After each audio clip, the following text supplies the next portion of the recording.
When it comes to shopping, I love to shop small, and supporting business owners who are also cowgirls is even better. High Call Outfitters, located in Great Bend, Kansas, is owned and operated by my mentor and cowgirl friend, Julie Miller. Being immersed in the Western lifestyle herself, Julie has a unique understanding of cowboy and cowgirl needs, both in and out of the arena. High Call's curated collection of apparel and footwear focuses on bringing fit, function, and fashion together so you can look and feel your best.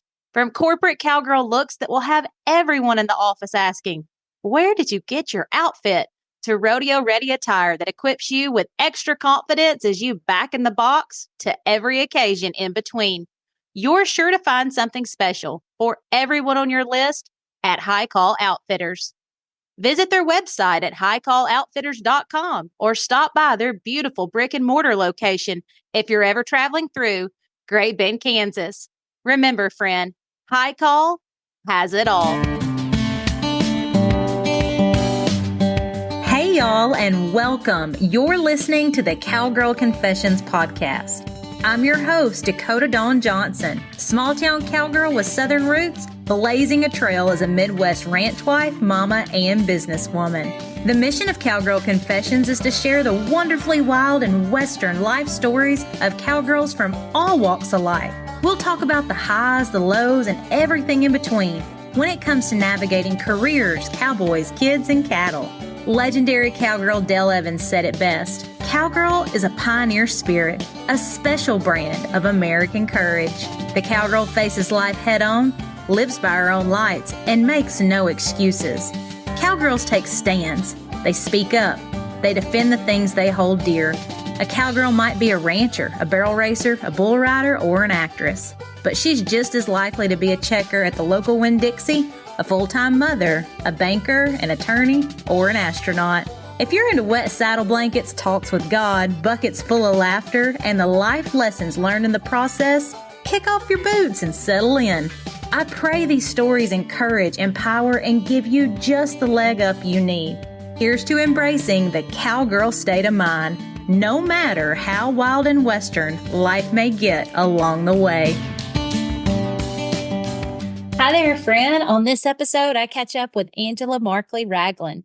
Angela, a Kansas native with a wealth of knowledge in all things sponsorship, marketing, 4-H, and running a family cattle operation. In her role as the sponsorship and marketing director at the Amarillo Tri-State Exposition, Angela wore multiple hats, and her experience in that role helped her become an avid problem solver.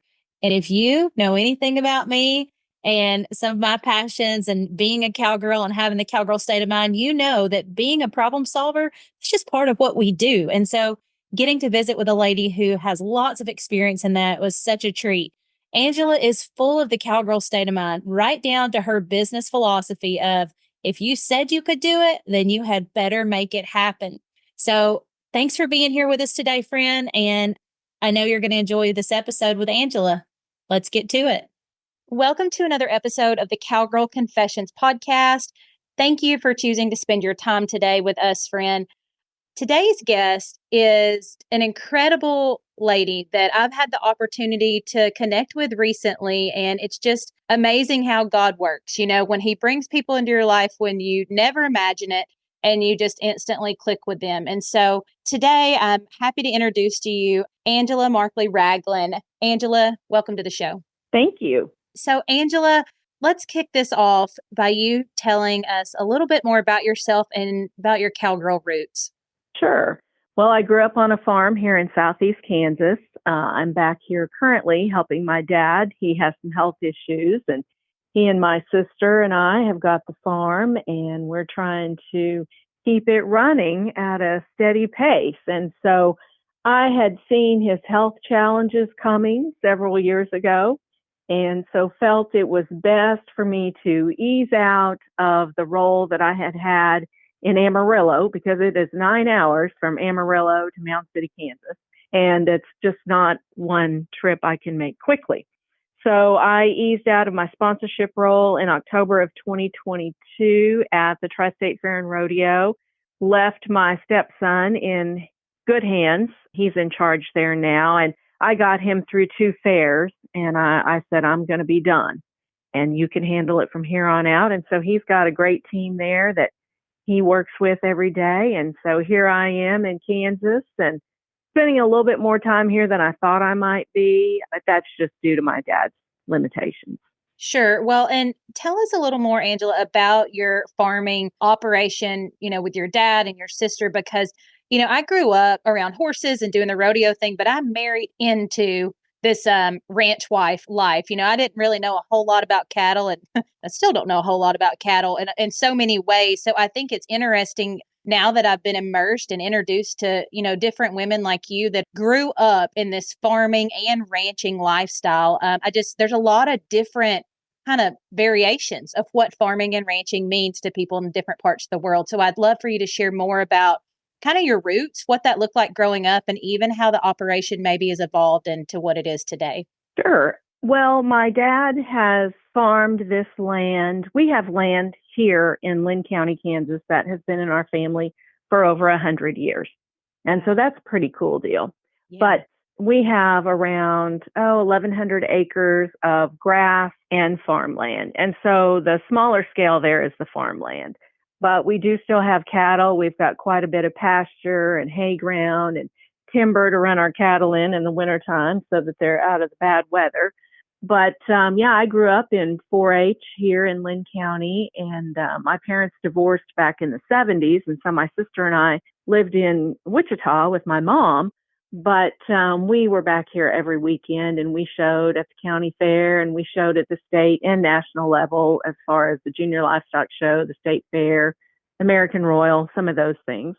And grew up showing cattle and hogs. My family raised hogs at the time, and we showed a lot of hogs that we raised, and we showed a lot of steers that we didn't raise. We purchased those, and to be more competitive, because my dad just has commercial cattle. So anyways, it's been interesting being here. I've changed my dad's cow herd a little bit myself with the help of some friends, as far as getting a little bit away from just Angus bulls so much, just Angus on Angus, and introduce some Simmental into the breed so that we're into the herd, so that we can get a little bit better milk production, a little bit heavier bone. And so we're a little bit ahead of the game when we get ready to go to sale barn.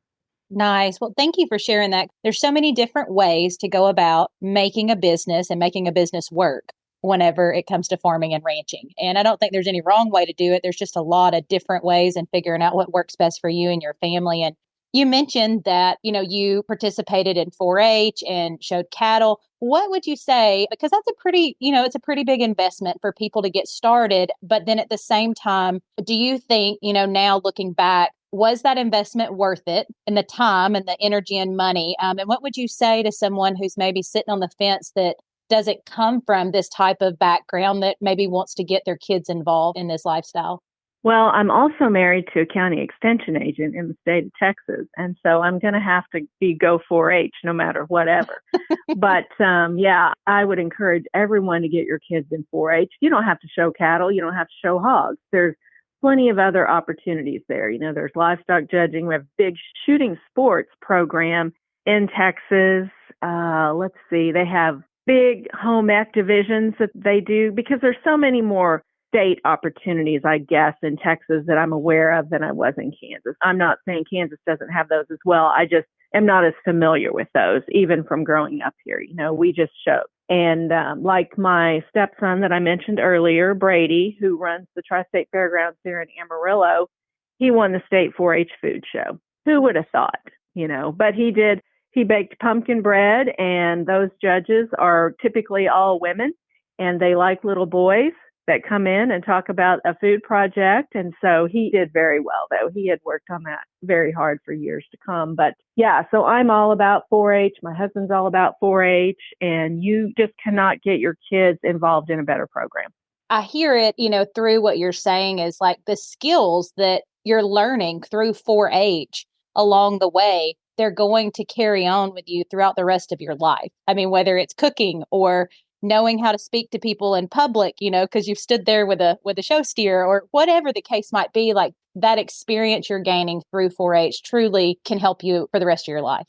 Absolutely. Just like this morning, I've been watching my stepson. He happens to be in San Antonio at the stock show, and he's judging one of the heifer shows there. And had he not have been actively involved in 4-H and gone to all the livestock judging contests he did and enjoyed giving reasons, he would never be at the level that he is today as far as judging that show. So it does take a lot. And I never in my wildest dreams thought that I would ever be on TV, do interviews and things like that. But looking back on all of that, 4-H helped me gain the skills to do that. I get it. The idea of securing sponsorships can feel overwhelming. You're only one person, and this isn't your full-time gig. Having to ask someone to give you money, a product or service in trade for promotion might run a close race to that same feeling of throwing your leg over a fresh colt. Visions of an unpredictable ride and possibly getting yard darted feel very real and oh so uncomfortable. Nowadays, I get giddy at the opportunity to talk shop about the art of selling and sponsorship opportunities. However, this hasn't always been the case. I've wished many times over the years that I had a roadmap for navigating sponsorships and the challenges that can arise when communication isn't clear for all parties involved. That's one of the main reasons why I felt compelled to create the Kickstart Guide to Securing and Retaining Sponsorships. In this guide, you're going to learn my exact framework and strategies for securing and retaining sponsorships. Think of this guide as a roadmap that will help you get to your next sponsorship destination. Much like our personal journeys in life, each individual sponsorship journey will vary, and the road trip will look different based on where we're trying to go. There's a lot of information out there today, and it can be overwhelming to know which direction to take. While Google Maps in Surrey might lead you astray, this sponsorship roadmap won't. The sales strategies I teach throughout this guide are like Rand McNally, proven, tried, and true. You can find the Kickstart Guide to Securing and Retaining Sponsorships at dakotadonjohnson.com.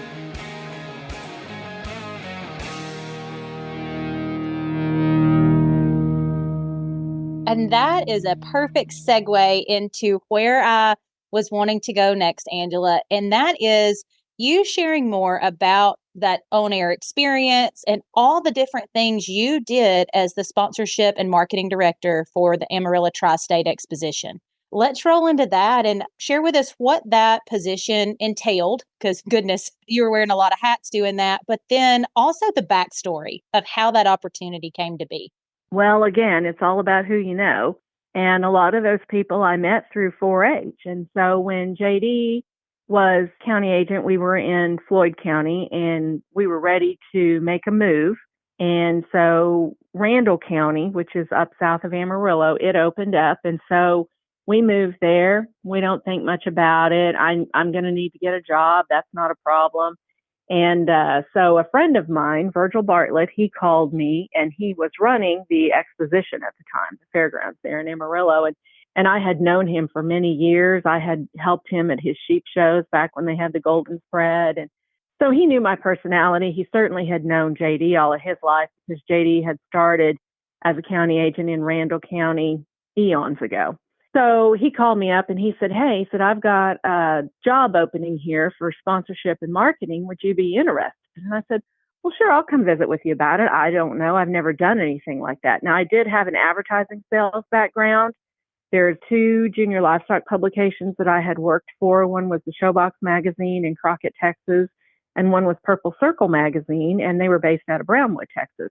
And so I had sold advertising for both of those magazines. And then so Virgil was familiar with me through that. So he said, come talk to me. So anyways, I went in and visited with him and we decided that was something that I could handle. And so I started in July of 2009 and we had our fair in September of 2009. And all I knew about having a fair was the livestock portion. And I had never sold sponsorship. So I was just thrown into the fire, which was actually the best way to learn that, because had I have waited a year to get my feet wet, it would have been difficult not knowing what to expect. Again, and I call it the city side of the fair and the country side of the fair. So I was familiar with the country side of the fair but the city side of the fair is where you make your money. Mm-hmm. And so that was a new experience, but I had to learn that, and I learned it very quickly. And, again, I had never done TV interviews. I'd never done radio interviews, but I had some super good people that wanted me to succeed at those stations. And my friend on TV, Allie Allison, I can't praise her enough because she just took me aside and she said, well, this is how we're going to do it, Angela, and this is what you need to do. And it worked. What a gift to have someone, see that you were going to just kind of take this by the horns and learn and eager to figure it out, but then also willing to invest in you to help you, learn the things that maybe you weren't aware of at that point. And we'll get to this in a little bit, but I feel like, that's really been one of the beautiful parts about us connecting and getting to, realize we share a passion around sponsorships and just really the art of selling and serving people and solving problems, because that's what you were constantly doing in that role, is serving people and solving problems in that sponsorship and marketing director role. I'd love to hear your breakdown of the country fair portion versus the city fair and kind of what some of that looked like. Sure. So in Amarillo, the livestock end of the fairgrounds is the north end. And so when things were crazy on the south end of the fairgrounds, because you're dealing with people that don't, number one, read what they're supposed to know when they come through the gate. Don't be difficult at the gate. That's the first thing. But I would go out to the livestock end, the north end, and I would regroup because I would see my people that I was comfortable with, and they were telling me I was doing a great job. And then I'd go back to the south end of the fairgrounds and somebody that was upset at the gate because they thought this special was this day, where if they would have read what was on the website or on social media, they would have known, no, that was tomorrow or that was yesterday, just things like that. I had to bounce back and forth sometimes to know that I was doing a good job and everything was going to be fine, because it was 9 days of intense pressure. And I asked one of my board members one time, I said, Mr. Fletcher, I said, why is it so crazy in here? I've spent a year trying to get everything organized. And he said, Angela, he said, you're only paid for the problems that you solve. If you're not solving problems, you're not worthy of your paycheck. You are here to solve problems. And I'm like, okay, I should get a raise. But it was a good time. I enjoyed my time there. But I was ready to hand parts of it over. There's still parts of it I wanted to have my finger on, but there was I missed some of it. But for the most part, I'm good that is behind me. But I'm glad I have those experiences. Yeah, well, just you're such a wealth of knowledge, because there were so many quotable things you said there, but just about how kind of just being thrown into the fire and it's the best way for you to learn. And then what he shared with you about solving those problems. I mean, that is, I feel that on so many levels. And I wish I would have learned that sooner. I wish I would have learned that early on in my career, because I too had a manager at one point that shared that with me, like, hey, solving problems, like, you need to look at this as this is your goal day to day. It's not something you get frustrated with or try to avoid. Like, yeah, it's going to be hard, but this is your job. You may be a sales rep, but your job is to solve problems. And so I wish I would have, learned that sooner. And what is something you wish, Angela, that you would have known sooner or learned a little bit faster when it came to, just working with people and really in that role as a sponsorship and marketing director?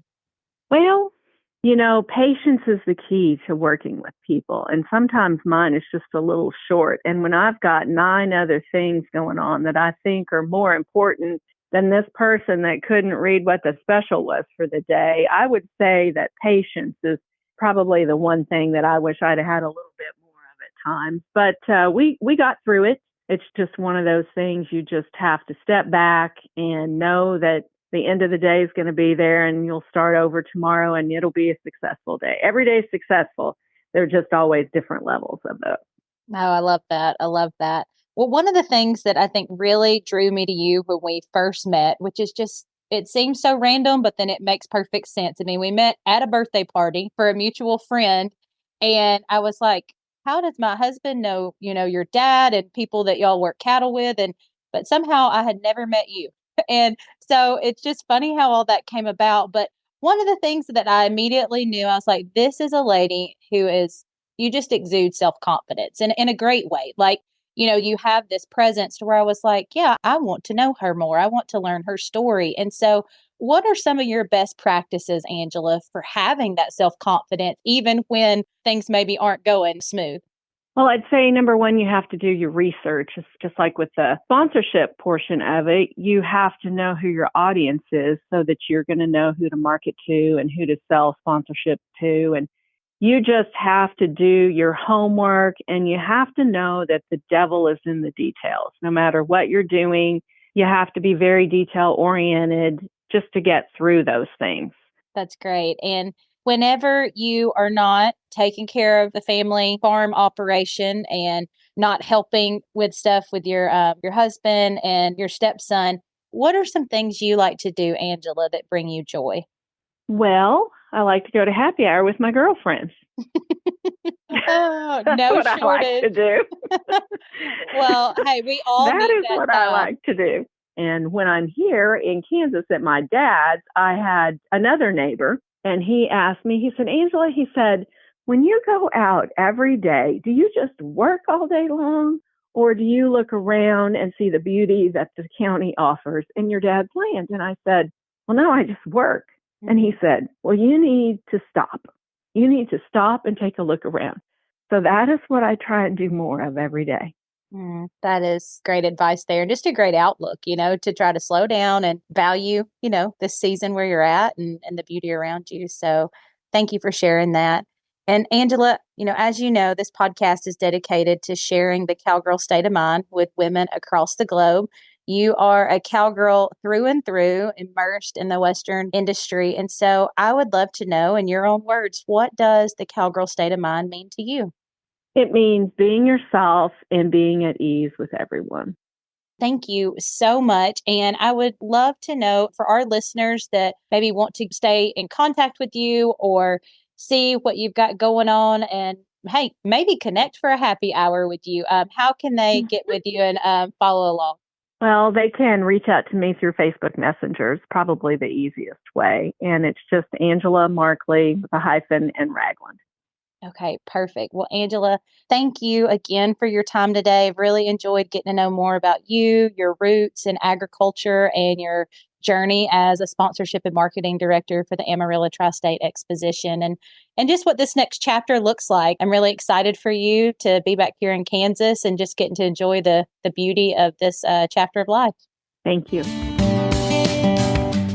I don't know about you, friend, but I thoroughly enjoyed hearing Angela share about this season of life that she's in, and also all of that experience that she collected while she was serving in that sponsorship marketing role in Amarillo, Texas. If you would like to hear more information, kind of get down in the weeds regarding the sponsorship side and just all of that experience and knowledge from Angela, I actually have her as a guest on a private podcast that I put out. This private podcast is connected to the Kickstart Guide to Securing and Retaining Sponsorships. This is a digital guide that I just launched at the end of last year, and have really enjoyed the podcast portion of that, making that content available in a really easy to digest way for all of us that are so busy and we just want to consume that knowledge quickly and then have the guide to go back and follow up with. So anyway, Angela dives into more of her experience and things to just get us in that headspace of how we can truly serve people and solve problems within sponsorship relationships, those partnerships. So if you're into that, we will put the link to the guide in the show notes here, and you can access that private podcast with the purchase of the Kickstart Guide to Securing and Retaining Sponsorships. Have a blessed day, everybody. Thank you for spending your time with me on the Cowgirl Confessions podcast. I'm so glad y'all stopped by. If you could take a moment to share this episode and tag us on social media, I'd be happier than a cowgirl in a sea of buy one, get one vintage turquoise. Subscribe to make sure you don't miss an episode. New episodes will be released bi-monthly. Please leave us a review if you feel so led by going to iTunes. Your feedback will really help us breed the idea of grabbing life by the horns with a cowgirl state of mind into women across the globe. Some that may have never even had the privilege to throw their leg over a horse, but could most certainly use the cowgirl state of mind while navigating life. Thanks again, y'all. Until next time, keep pursuing your dreams with that all go and no woe mentality. Remember, you're writing a story that's worth saddling up for, sister.